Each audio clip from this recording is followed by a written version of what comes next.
movie Straight Outta Compton comes out. I'm so excited. I'm from LA, so this movie is particularly close to my heart. I saw it in theaters 3 times. So as I'm perusing the internet, devouring everything I can about this movie, I come across the casting call. Now, this movie has already come out, and I'm no actress, so I wouldn't actually audition. But I just wondered, hypothetically, if I did, what role would I get? So I look at the casting call, and I'm going down the categories, and I start at the top, the A girls. The casting call reads, "These are the hottest of the hottest. Models.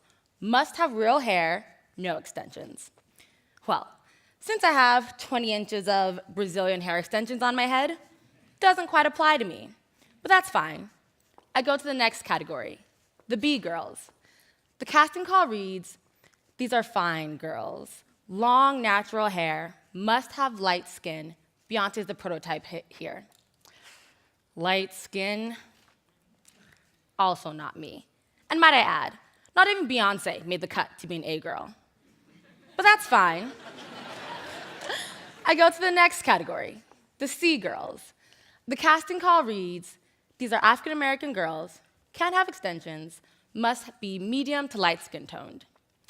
Now, maybe back when I lived in Boston in the middle of the winter, could I get away with being medium skin toned? But since I've come back to sunny California, where I spend all my free time baking in the sun, not so much. So I scroll all the way down to the last category, the D girls.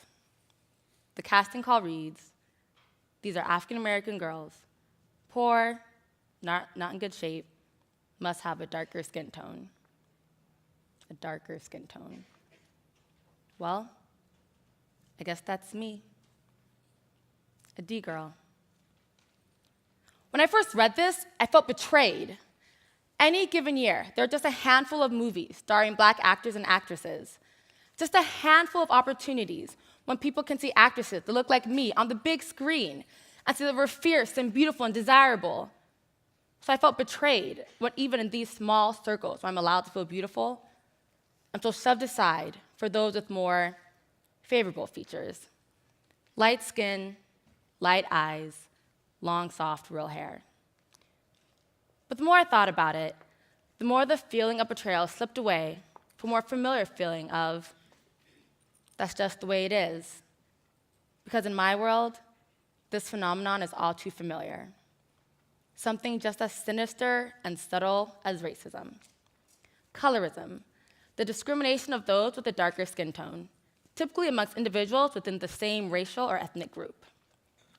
The story of colorism in the US begins with slavery.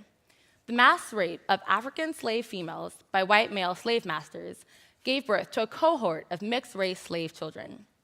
These mixed-race slaves were related to the slave masters and had more Anglo features, and were given preferential treatment and allowed to work inside the house, doing less strenuous work, as opposed to the darker-skinned slaves that had to work out in the fields, doing more laborious work. Even after slavery was abolished, whites still gave more preferential treatment to Black that had more Anglo-type features, giving them better access to jobs, housing, and education. The thing is, though, even within the Black community, Black people use skin tone and facial features to discriminate against each other.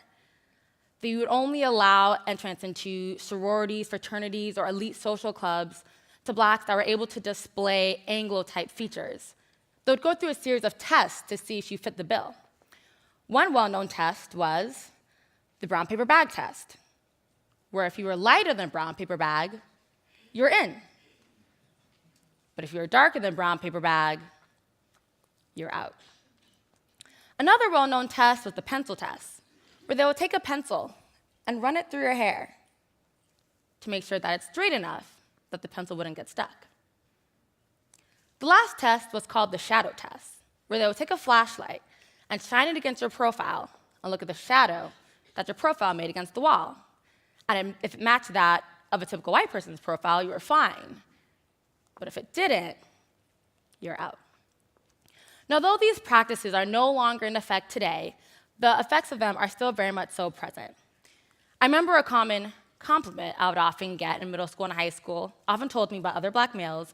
It went to the effect of, "Oh, you're so pretty," for a dark-skinned girl.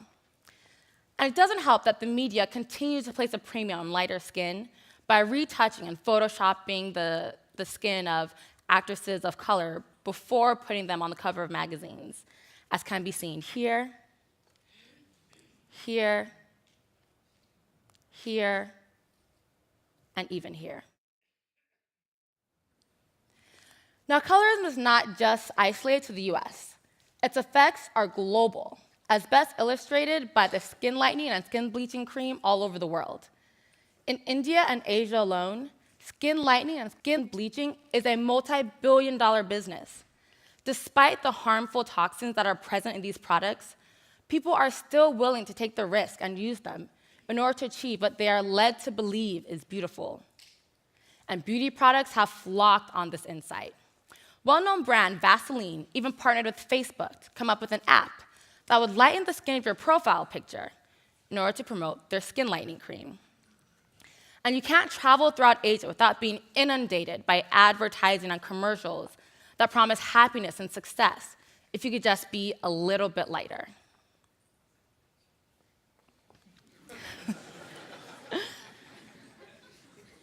Studies have shown that these messages that we see at a young age have a profound effect on us. In 2010, CNN did a study where they interviewed young children, just 5, 6, and 7 years old, and asked them to place values and attributes to people based on their skin tone. Here's a clip from that study. The smart child. And why is she the smart child? Because she is white. Okay. Show me the dumb child. And why is she the dumb child? Because she plays. Well, show me the ugly child. And why is she the ugly child? Because she plays. Show me the good-looking child. And why is she the good-looking child? Because she likes skinny. These messages that we see at such a young age and these messages that we internalize, they stay with us. They've stayed with me. Although I deny it and I block it out, and I say I'm strong, I'm smart, I'm accomplished, I'm beautiful, I'm here at Stanford, and I'm not a D girl. This stuff, these messages, they've stayed with me. And they manifest in this voice that makes me question, makes me doubt, and makes me think, but wait, am I a D girl? It stays with me. And so now, whenever someone gives me a compliment or says, oh, you look nice, you look pretty, the voice fills in the rest of the sentence with, for a dark-skinned girl. It stays with me. And it makes me question my intentions.